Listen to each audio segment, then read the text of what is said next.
I'm going to hand the mic to Gavin of WWF-Hong Kong to close the event.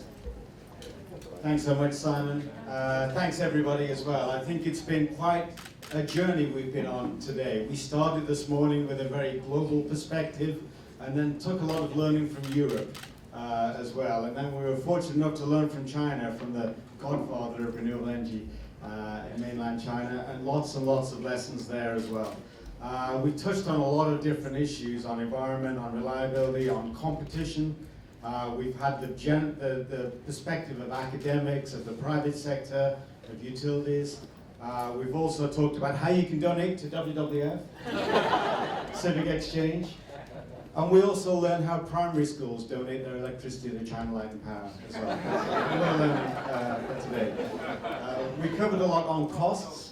And ultimately, we talked a lot about policy and the policy opportunities and challenges as well. And that's actually when Civic Exchange and ourselves at WWF sat together a few months ago. We thought, wouldn't it be really great to put a forum together at this key time when government is anxious to hear our opinions, our thoughts from a whole cross-sector of Hong Kong society. I think our perspective was the scheme of control it's more than 50 years old now. It's kind of going into middle age. And you know what happens in middle age? Things can get a little bit flabby maybe if you don't look after them, a little bit excessive.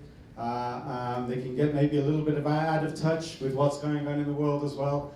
So we have a very rare opportunity now. As the Environment Bureau and Christine Lowe explained earlier, 10 years since we've had this opportunity, might be another 10 years again before we get another opportunity. We can debate whether we should have to wait that long, but right now we really urge everybody to grab that opportunity as well. On the way out, you'll see some little pieces of paper outside if you want to find out what NGOs think about the scheme of control and our input. There's a little piece of paper there which will tell you a little bit more about it as well. So please do grab that opportunity. It's good that the discussion has been raised here, but government needs to hear it in a more formal manner in words so they can make their decisions. We have until the middle of June, or late June I think, to actually do that. So some thanks are in order. We'd like to thank, first of all, we'd like to thank the German consulate, Helga Webb and her team, for financially supporting it today so that we can all be here. So we'd like to thank those guys for sure.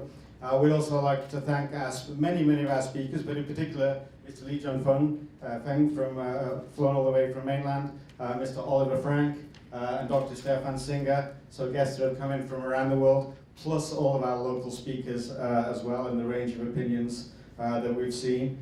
Thanks to the supporting organizations that have supported this forum, Climate Group, Friends of the Earth, Greenpeace, and I'm just making sure I don't miss anybody.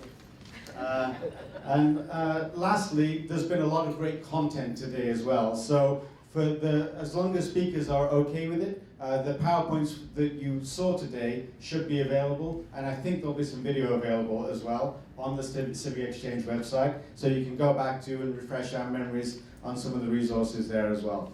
So with that, again, I'd like to thank our speakers, I'd like to thank the German consulate. Please give everyone a round of applause.